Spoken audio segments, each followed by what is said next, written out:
ഇന്നത്തെ വീഡിയോയിൽ വളരെ എളുപ്പത്തിൽ ഉണ്ടാക്കാൻ പറ്റുന്ന ഒരു സ്വീറ്റാണ് കാണാൻ പോണത്. ഇതിന് വെറും 3 ഇൻഗ്രീഡിയൻസ് മതി, അതും കുക്ക് ചെയ്യേണ്ട ആവശ്യമില്ല. ആദ്യം തന്നെ ഒരു ബൗൾ എടുത്ത് അതിലേക്ക് 1.5 കപ്പ് ഡെസിക്കേറ്റഡ് കോക്കനട്ട് ഇട്ട് കൊടുക്കാം. ബേക്കിംഗ് മെറ്റീരിയൽസൊക്കെ കിട്ടുന്ന ഷോപ്പിൽ ഈസിലി അവൈലബിൾ ആണ്, സൂപ്പർ മാർക്കറ്റ്സിലും കിട്ടും. അല്ലെങ്കിൽ നമുക്ക് വീട്ടിൽ ഈസി ആയിട്ട് ഉണ്ടാക്കിയെടുക്കാം കേട്ടോ. ഇനി ഇതിലേക്ക് 1/2 കപ്പ് മിൽക്ക് പൗഡർ ചേർത്ത് കൊടുക്കണം. ആദ്യം ഒന്ന് ഡ്രൈ ആയിട്ട് മിക്സ് ചെയ്ത് കൊടുക്കാം.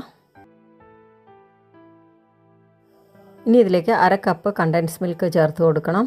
കണ്ടൻസ് മിൽക്കും ഈ പറഞ്ഞ പോലെ മാർക്കറ്റിൽ ഈസിലി അവൈലബിൾ ആണ്, അല്ലെങ്കിൽ വീട്ടിലുണ്ടാക്കിയെടുക്കാം. ആദ്യം സ്പൂൺ കൊണ്ടൊന്ന് മിക്സ് ചെയ്ത ശേഷം പിന്നെ കൈ കൊണ്ട് നന്നായിട്ടൊന്ന് കുഴച്ച ശേഷം ബോൾസായിട്ട് ഉരുട്ടിയെടുക്കണം. ഇനി ഒരു പ്ലേറ്റിലേക്ക് കുറച്ച് ഡെസിക്കേറ്റഡ് കോക്കനട്ട് എടുത്ത് വെച്ചിട്ടുണ്ട്.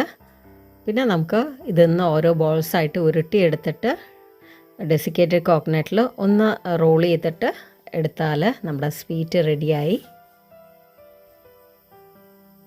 അപ്പോൾ നിങ്ങളുടെ ഇഷ്ടമുള്ള വലുപ്പത്തിൽ ഉരുട്ടിയെടുക്കാം കേട്ടോ.